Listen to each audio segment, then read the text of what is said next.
Hey everyone, it's your girl Emma from EA Public Relations. Welcome to another episode of Free Falling in Niagara. I'm going to talk to you about racism in the workplace. We have some sisters that are going to share their experiences working in the public sector, and they've been in these jobs for decades. Some for 20 years, some for over 20 years, and they've been overlooked time and time again. A white person was given the job over them, and they're still in the same entry-level position that they came in with. They also are going to share some of the racial situations that they suffered. So I'm going to play the clip, and then we'll talk about it. This practice of excluding Black employees, of almost dehumanizing us, it has to stop. It's been 4 months since Marcia Banfield-Smith left her job at the Department of Justice, but she says the scars from her time there run deep.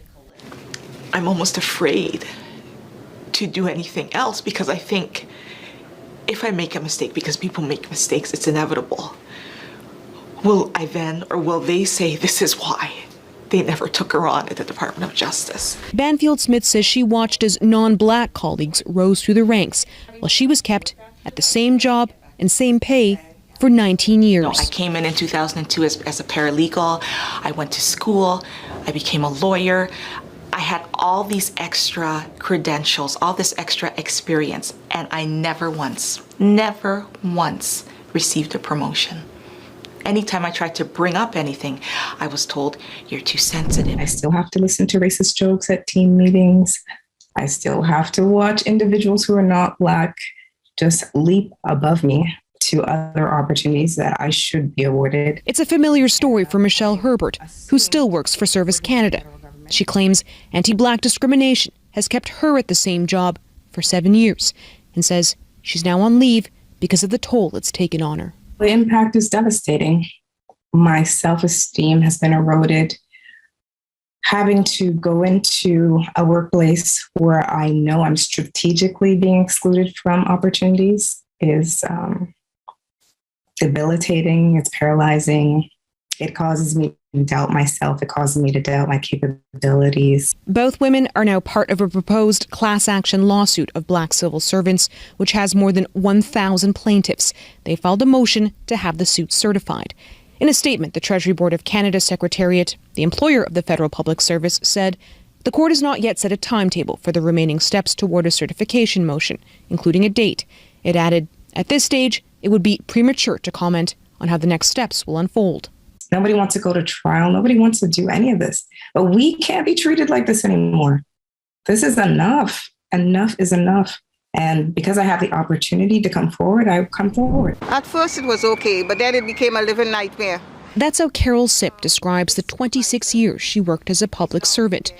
During that time, she says, she endured harassment and discrimination from a supervisor, treatment that she says took a toll on her, both mentally and physically. If there's a project and you had to lift boxes and only black ladies were on lifting those boxes, and I complained to management, they did nothing about it.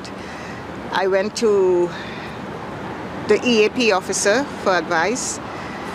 I wrote to my member of parliament. I went to the union also, but nothing was done really.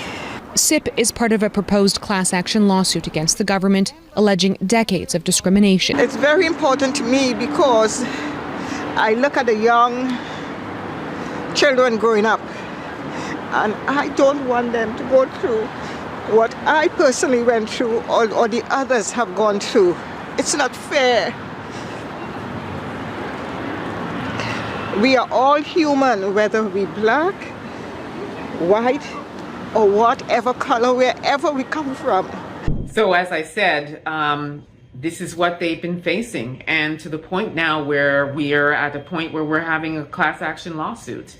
And we got over 1,000 votes. 1,000 people are interested in being involved in this lawsuit. So if there are 1,000 people who are talking about experiencing this, you could imagine that there's more than 1,000 people. I truly hope that they're successful in this lawsuit because this cannot go on any longer. We deserve the same rights as everybody else. Thank you so much for tuning in. I hope you enjoyed it. I look forward to your likes, comments, subscriptions, and just keep following us. Lastly, I'm going to talk about this t-shirt I'm wearing. This is again from the Carl Parks collection, owned by myself and my partner. We use the word black, and we're describing what we as black people are. We're bold, we're loving, we're courageous, we're kind. We're all of those things, and we would like for everybody to recognize us as the same people that everybody else is in this world. Thank you again. Follow me on my Instagram, Emma, EMMAA, _Ansah, ANSAH. You can get me on my YouTube channel, EA Public Relations, and on Facebook, Emma Ansah. I look forward to seeing and speaking with you. Until then, peace be.